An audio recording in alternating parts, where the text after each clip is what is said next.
L'Algérie et la France, ils ont un passé en commun, un passé douloureux qui a engendré beaucoup de violence, si je puis dire. Et nous, en fait, notre objectif, c'est de mieux étudier notre passé pour un meilleur avenir, voilà, pour les deux sociétés. Quand je discute avec nos amis français, je ne le vois pas comme un ennemi, ou bien parce que voilà, ses grands-pères, ou bien ils nous ont colonisés, ou bien ils ont fait une guerre et tout. Voilà, il y avait une guerre, mais nous, aujourd'hui, en tant que jeunes, comme j'ai dit, on doit, le plus important, c'est de voir à l'avenir et de construire un avenir meilleur entre les deux jeunes, les deux jeunesses.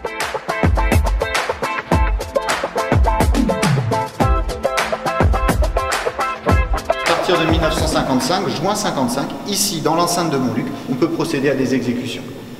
Et donc Montluc va de fait devenir le quartier des condamnés à mort, principalement utilisé à cette période. Et c'est ce premier étage, à partir de 1959, où on va installer notamment la grille que vous voyez au bout, pour clore cet espace du reste de la prison. Et on aura dans ces cellules des condamnés à mort qui vont être détenus progressivement. Ce sont tous des Algériens. J'ai rentré dans une cellule, j'ai fermé.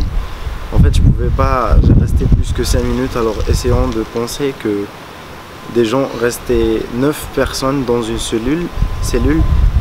Donc ça m'a fait de la peine et c'est vraiment un endroit il faut visiter pour repenser à l'histoire, repenser à les gens qui ont fait des sacrifices pour leur pays.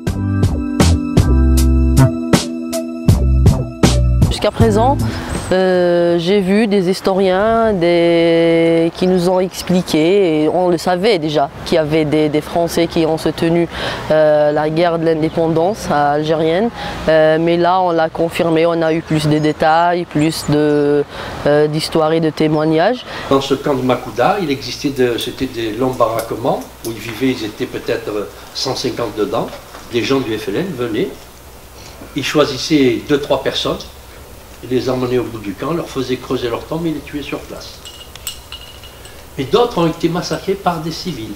On estime à peu près, les historiens aujourd'hui pensent qu'il y a entre 50 et 70 000 harkis qui ont été massacrés.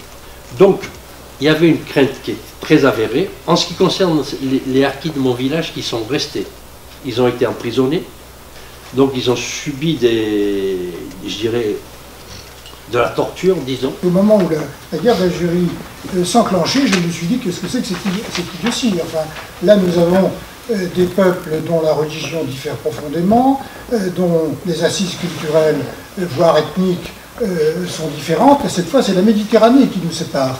Et donc, le roman du moment qui était l'Algérie, c'est la France, ne pouvait pas être reçu par mes oreilles. Donc, à 14 ans, ma conviction était faite. C'était une guerre imbécile qui allait tourner au fiasco et au déshonneur de la France.